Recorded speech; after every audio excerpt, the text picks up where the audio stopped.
പാഠം 3. ദൈവത്തിൻ്റെ സ്വന്തം നാട്. അറബിക്കടലിനും സഹ്യപർവ്വതത്തിനും ഇടയിൽ ഞെങ്ങി ഞെരുങ്ങി നീണ്ടു നിവർന്നു കിടക്കുന്ന ഒരു ഭൂപ്രദേശമാണ് കേരളം. കാടും മലയും തോടും പുഴകളും പാടങ്ങളുമെല്ലാം കൈകോർക്കുന്ന കേരളത്തിൻ്റെ പ്രകൃതി ഭംഗി ഏതൊരാളെയും ആകർഷിക്കും. കേരം, ചേരം, ചേരളം തുടങ്ങിയ വാക്കുകളിൽ നിന്നാവാം കേരളം എന്ന പേരുണ്ടായതെന്ന് ചിലർ അനുമാനിക്കുന്നു. ചെളി അഥവാ ചേറ് അളങ്കെട്ടിയ പ്രദേശം എന്ന അർത്ഥമുള്ള ചേരളം എന്ന വാക്ക് പിന്നീട് കേരളമായി മാറിയിരിക്കാം എന്നതാണ് മറ്റൊരു വാദം. എന്നാൽ കേരങ്ങൾ തിങ്ങി നിറഞ്ഞ നാടായതിനാൽ കേരളം എന്ന പേരുണ്ടായി എന്ന അഭിപ്രായത്തോടാണ് കൂടുതൽ പേർക്കും യോജിപ്പുള്ളത്. പരശുരാമൻ മഴുവെറിഞ്ഞ് കടലിൽ നിന്ന് വീണ്ടെടുത്ത നാടാണ് കേരളമെന്ന ഐതിഹ്യവും വളരെ കാലമായി നാം കേട്ടുവരുന്നതാണ്. എങ്ങനെയായാലും പ്രാചീന കാലം മുതൽ തന്നെ കേരളത്തിൻ്റെ പ്രസിദ്ധി ലോകമെമ്പാടും പരന്നിരുന്നു. ഏതാണ്ട് 3000 വർഷങ്ങൾക്ക് മുമ്പ് തന്നെ വിദേശികൾ കേരളത്തിൽ എത്തിയിരുന്നതായി തെളിഞ്ഞിട്ടുണ്ട്.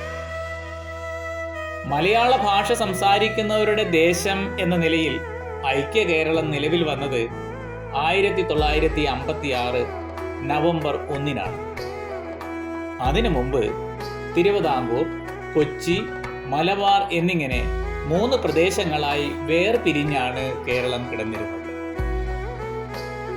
നാനാജാതി മതസ്ഥരായ ജനങ്ങൾ ഒരമ്മ പെറ്റ മക്കളെ പോലെ ജീവിക്കുന്നു എന്നതാണ് ഈ നാടിൻ്റെ പ്രത്യേകത. കലയിലും സാഹിത്യത്തിലും സംസ്കാരത്തിലുമെല്ലാം മുന്നിട്ട് നിൽക്കുന്ന നാടാണ് കേരളം. കേരളത്തിന്റെ ഓരോ ഭാഗത്തും പ്രത്യേകം കലാരൂപങ്ങൾ നിലനിന്നിരുന്നു. തെയ്യം, പടയണി, പൂരക്കളി, തിരുവാതിരക്കളി, മാർഗംകളി, ഒപ്പന, കഥകളി, ഓട്ടംതുള്ളൽ, കൂടിയാട്ടം, ചാക്യാർകൂത്ത്, ചവിട്ടുനാടകം, മോഹിനിയാട്ടം തുടങ്ങിയ നിരവധി കലാരൂപങ്ങൾ ഈ നാടിന് മോടി കൂട്ടുന്നുണ്ട്. എണ്ണപ്പെട്ട നിരവധി ആചാര്യന്മാരും ധീരദേശാഭിമാനികളും മഹാകവികളും നവോത്ഥാന നായകന്മാരുമെല്ലാം കേരള നാടിൻ്റെ മണ്ണിൽ പിറവിയെടുത്തിട്ടുണ്ട്. ചുരുക്കി പറഞ്ഞാൽ കേരളം ഐശ്വര്യത്തിൻ്റെയും അഭിമാനത്തിൻ്റെയും വിളനിലമാണ്. ദൈവത്തിൻ്റെ സ്വന്തം നാട് എന്നാണ് എല്ലാവരും ഈ കൊച്ചു സംസ്ഥാനത്തെ വിശേഷിപ്പിക്കുന്നത്. ചുരുക്കി പറഞ്ഞാൽ കേരളം ഐശ്വര്യത്തിൻ്റെയും അഭിമാനത്തിൻ്റെയും വിളനിലമാണ്.